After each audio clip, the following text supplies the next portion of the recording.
In this video, you'll learn how to log out of the Binance app.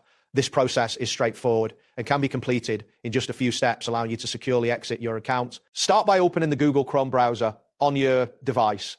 Ensure you have a stable internet connection, as a slow connection may delay loading times. Next, navigate to the Google search homepage by entering google.com in the address bar and pressing the enter key. This will take you to the familiar Google search interface. In the search box, type Binance and press enter again. This action will generate a list of search results related to the Binance platform. Once the search results appear, locate the official Binance website link and click on it. This will direct you to the Binance homepage where you can access your account. After reaching the Binance homepage, look for the profile icon, typically located in the upper right corner of the screen.